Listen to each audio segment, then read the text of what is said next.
السلام علیکم ورحمۃ اللہ وبرکاتہ۔ عزیز طلباء، اللہ کی ذات سے امید ہے آپ سب خیر و عافیت سے ہوں گے۔ اسلامیات لازمی جماعت ناہم کے لیے ہم نے کل موضوعاتی مطالعہ نمبر 3 میں سے سوال نمبر 2 پڑھا تھا، احادیث کی روشنی میں حصول علم کی اہمیت۔ احادیث کی روشنی میں حصول علم کی اہمیت، یہ ہم نے پڑھا تھا۔ آج ہم انشاءاللہ تعالیٰ اس موضوعاتی مطالعہ کو مکمل کریں گے، اور آج کا ہمارا عنوان ہے علم کی فضیلت، قرآن و حدیث کی روشنی میں علم کی فضیلت۔ عزیز طلباء، اس پر سب سے پہلے چند اہم نکات ہیں جو آپ کو سمجھائے جائیں گے، اس کے بعد ہم کتاب میں سے اس کی ریڈنگ کریں گے۔ قرآن و حدیث کی روشنی میں علم کی فضیلت بیان کیجیے، یہ لانگ کویسچن ہے۔ اس کے 2 حصے ہم نے کر لیے ہیں، اور 2 حصوں میں ہم نے الگ الگ اس کے نکات بنا لیے ہیں۔ علم کی فضیلت قرآن کی روشنی میں، اور علم کی فضیلت احادیث کی روشنی میں۔ سب سے پہلے ہم بات کریں گے قرآن کی روشنی میں علم کی فضیلت کے حوالے سے۔ تو عالم کی فضیلت اللہ پاک نے قرآن میں کیا بیان فرمائی ہے؟ هل يستوي الذين يعلمون والذين لا يعلمون؟ کیا اہل علم اور جاہل، جاننے والے اور جاہل، کیا یہ برابر ہو سکتے ہیں؟ ہرگز نہیں۔ اسی طرح اہل علم کے بلند درجات کو اللہ تعالیٰ نے قرآن میں بیان فرمایا، اور فرمایا یرفع اللہ الذین آمنوا منکم والذین اوتوا العلم درجات۔ اللہ ایمان والوں میں سے جن کو بلند کرنا چاہتے ہیں، اللہ ان کو درجات کی بلندی عطا فرماتے ہیں، تو اللہ ان کو علم کے اندر بلند درجات عطا فرماتے ہیں۔ یہ جن ایمان والوں کو اللہ عظیم مقام دینا چاہتے ہیں، تو اللہ ان کو اسی طرح علم کے اندر بڑے درجات عطا فرماتے ہیں۔ پھر علم جو ہے یہ اللہ کی طرف سے ایک عظیم بھلائی ہے۔ چنانچہ قرآن میں اللہ رب الجلال کا ارشاد ہے وَمَن يُؤْتَ الْحِكْمَةَ فَقَدْ أُوتِيَ خَيْرًا كَثِيرًا۔ جسے علم و حکمت عطا کیا گیا، اسے بہت بڑی بھلائی عطا کی، اسے بہت بڑی بھلائی عطا کی گئی۔ اسی طرح انسان کی برتری، اس کی فوقیت تمام مخلوقات پر بھی علم کی وجہ سے اللہ تعالیٰ نے عطا فرمائی۔ قرآن میں اللہ رب الجلال فرماتے ہیں وَعَلَّمَ آدَمَ الْأَسْمَاءَ كُلَّهَا۔ یہ واقعہ ہے، لمبا واقعہ ہے، جو اللہ تعالیٰ نے فرشتوں کو آدم علیہ السلام کے سامنے سجدہ کرنے کا حکم دیا۔ وَعَلَّمَ آدَمَ الْأَسْمَاءَ كُلَّهَا، کہ آدم علیہ السلام کو اللہ تعالیٰ نے چند چیزوں کے نام سکھا دیے، اور پھر انہی چیزوں کے نام فرشتوں سے پوچھے تو فرشتے ان چیزوں کا نام بتا نہ سکے، تو اللہ رب الجلال نے آدم علیہ السلام کو فرمایا کہ آپ ان چیزوں کے نام بتلائیے۔ پھر اللہ رب الجلال نے فرشتوں کو آدم علیہ السلام کے سامنے سجدہ کرنے کا حکم دیا۔ اس سے پہلے اللہ تعالیٰ نے آدم علیہ السلام کی برتری کو ظاہر کیا۔ نبی پاک صلی اللہ علیہ وسلم کی دعا ہے، آپ صلی اللہ علیہ وسلم بھی یہ دعا کرتے تھے، اور قرآن مجید میں بھی یہ دعا سکھائی گئی ہے رب زدنی علما، اے میرے رب میرے علم میں اضافہ فرما۔ اسی طرح احادیث کی روشنی میں علم کی فضیلت کو اللہ کے نبی صلی اللہ علیہ وسلم نے بیان فرمایا، اور یہاں بھی پہلا پوائنٹ یہی ہے عالم کی فضیلت۔ ادھر بھی یہی پہلا پوائنٹ تھا، یہاں قرآن کی روشنی میں عالم کی فضیلت بیان کی گئی، یہاں حدیث کی روشنی میں عالم کی فضیلت کیا ہے؟ عالم کی فضیلت عابد پر ایسی ہے جیسے چاند کی فضیلت ستاروں پر۔ عالم کی فضیلت عابد پر ایسی ہے جیسے چاند کی فضیلت ستاروں پر، تو یوں عالم کو عابد پر، یعنی عبادت گزار جو اللہ کے نیک بندے ہیں، ان پر اللہ تعالیٰ نے یہ فضیلت عالم کو عطا فرمائی۔ پھر مجلس علم کی برتری نبی پاک صلی اللہ علیہ وسلم کے عمل سے ثابت ہوئی کہ آپ صلی اللہ علیہ وسلم مسجد نبوی میں تشریف لائے اور 2 مجلسیں لگی ہوئی تھیں، ایک ذکر کی مجلس تھی اور ایک علم کی مجلس تھی۔ آپ نے دونوں کو خیر کی مجلس سے فرمایا، پھر علم والی مجلس میں آپ شریک ہو گئے۔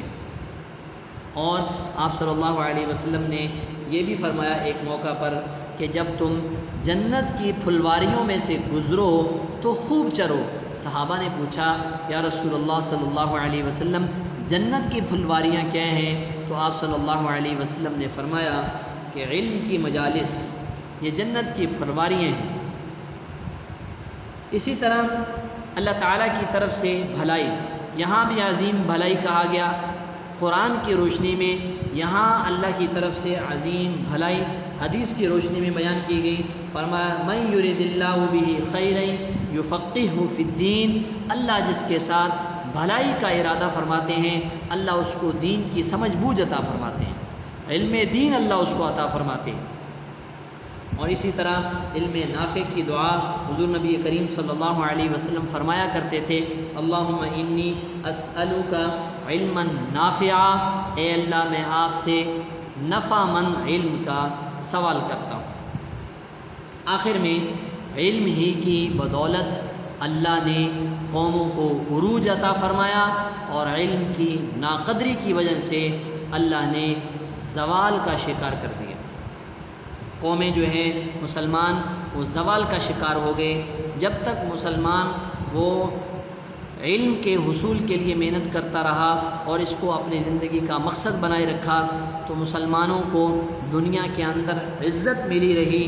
جب مسلمان نے اس علم کے حصول کی اہمیت کو چھوڑ دیا اور اس کو مقصود اصلی نہیں بنایا تو مسلمان دنیا کے اندر زوال کا شکار ہو گیا۔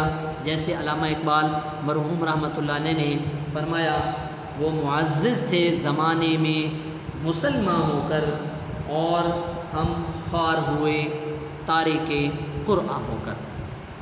عزیز طلباء، اب ہم کتاب میں سے اسی عنوان کی ریڈنگ کریں گے، قرآن و حدیث کی روشنی میں علم کی فضیلت۔